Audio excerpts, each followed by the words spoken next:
Hello friends, welcome to my YouTube channel. Chapter 1 से theorem 1.1 करेंगे। Euclid division lemma. Euclid एक mathematician थे।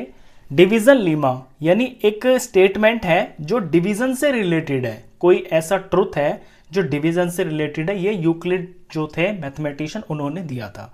क्या है? Given positive integers a and b, there exist unique integers q and r satisfying a is equal to bq plus r where r is equal to 0 or greater than 0, r is less than b। आसान भाषा में समझते हैं। Euclid कहते हैं कि कोई भी दो नंबर्स हैं आपके पास, इंटीजर्स a और b। लेट सपोज a की जगह मैंने ले लिया यहाँ पे 26 और b की जगह ले लिया मैंने यहाँ पे 4। तो इसके अंदर exist unique integers q and r, कोई यूनिक इंटीजर्स होंगे जो q और r होंगे, सेटिस्फाइंग ये चीज a is equal to B Q plus R.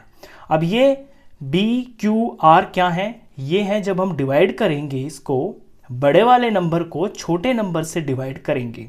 ये a है, ये b है। b क्या है? यहाँ पे 4 है। 26 को 4 से डिवाइड करेंगे तो 4 6 हो गया है 24, माइनस किया तो 2 आया। तो किसी नंबर को किसी नंबर से जब हम डिवाइड करते हैं तो इस डिवीजन के अंदर आपको चार चीजें दिखाई देंगी। ये चार चीजें कौन कौन है? एक तो है ये 26 है। एक ये 6 है, ये Q फॉर क्वोशिएंट है। ये जो रिमाइंडर 2 आया है ये R फॉर रिमाइंडर है। और यहां पे A is equal to B Q plus R. ये जो A है ना, ये आपका A है 26 और ये B है इसका टेबल जिससे ये डिवाइड किया जा रहा है। तो कोई भी दो नंबर्स हैं, जब आप उन्हें डिवाइड करोगे, बड़े नंबर को छोटे नंबर से डिवाइड करोगे तो कुछ क्वोशिएंट जरूर आएगा और कुछ रिमाइंडर भी जरूर आएगा। रिमाइंडर वो क्या हो सकता है? रिमाइंडर 0 हो सकता है या फिर जो है 0 से बड़ा भी हो सकता है, लेकिन b से छोटा होगा। b का मतलब है जिस टेबल की बात चल रही है, जिससे डिवाइड कर रहे हैं, उससे तो छोटा ही होगा। यहां पे रिमाइंडर 0 भी आ सकता है। अगर किसी चीज को 4 से डिवाइड कर रहे हैं, रिमाइंडर 0 आ सकता है, 1 आ सकता है, 2 आ सकता है, 3 आ सकता है। तो 0 के बराबर आ सकता है, 0 से बड़ा भी आ सकता है, लेकिन इससे छोटा होगा। कभी 4 थोड़ी आएगा रिमाइंडर, अगर 4 का ही टेबल चल रहा है। तो ये है यूक्लिड डिवीजन लीमा। बहुत छोटा सा कॉन्सेप्ट है। 6th-7th क्लास में भी इस कॉन्सेप्ट को आप सीख चुके हैं। 10th क्लास में इसका क्या रूल है, इसका जो यूज है 10th क्लास में, ये आपका हाईएस्ट कॉमन फैक्टर निकालने के काम आता है। अब इसे लिखते कैसे हैं? हमारे पास स्टेटमेंट है a is equal to B Q plus R. तो a यहां पे क्या हुआ 26, b क्या है 4, q क्या आया है 6 और रिमाइंडर क्या आया है 2। अब आप इस इक्वेशन को देख लीजिए, 4 6 24 और 24 में 2 जोड़ा तो 26 हो गया।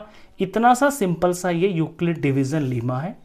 ये एक फैक्ट है जो हर नंबर, हर दो नंबर्स के ऊपर अप्लाई हो जाता है। इसका यूज 10th क्लास के अंदर हाईएस्ट कॉमन फैक्टर निकालने में काम आता है। तो एक एग्जांपल लेते हैं, कोई दो नंबर लेंगे, उनका हम हाईएस्ट कॉमन फैक्टर निकालेंगे, उसके अंदर इसे यूक्लिड डिवीजन लीमा का हम यूज करेंगे। तो फाइंड HCF ऑफ 455 एंड 42। ये कोई दो नंबर्स हैं, इनका हाईएस्ट कॉमन फैक्टर निकालना है। अब इसके अंदर हमें करना तो डिवाइड ही है, क्योंकि डिवीजन से रिलेटेड है। तो डिवाइड करेंगे तो बड़े नंबर को अंदर लिखना है, छोटे नंबर को हमें टेबल बना के चलना है। अब इससे हम डिवाइड करते हैं। 42 से 455 को डिवाइड करेंगे तो ये 1 पे 42 जाएगा, यहाँ पे 3 आ गया, ऊपर से ये 5 आ गया। अब 35 तो छोटा पड़ रहा है 42 से, तो ये 0 पे जाएगा। 42 0s are 0, माइनस किया तो रिमाइंडर आ गया 35। अब ये एक स्टेप हो गया। इस स्टेप को कैसे लिखेंगे? हमारे पास फॉर्म होती है a is equal to B Q plus R. तो a क्या है 455, b क्या है 42 का टेबल चल रहा है ना। क्वोशिएंट क्या आया है 10 आया है और रिमाइंडर क्या आया है 35 आया है। तो एक स्टेप हुआ।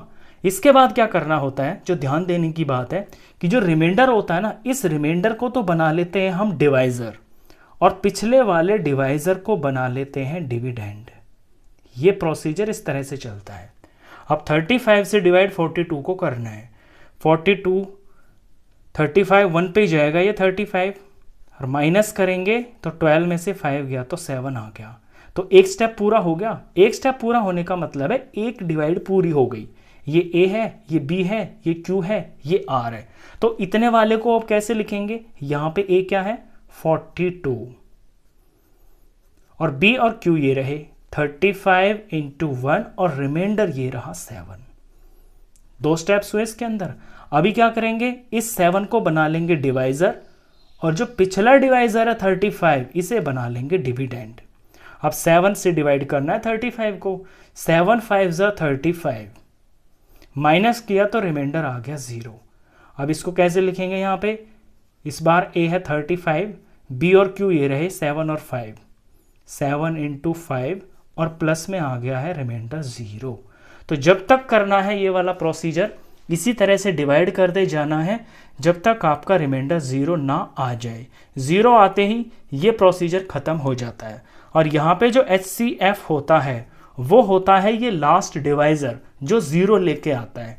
तो यहाँ पे HCF 455 का और 42 का ये हो जाएगा 7, क्योंकि लास्ट डिवाइजर 7 है, इससे करके लास्ट में 0 आया है।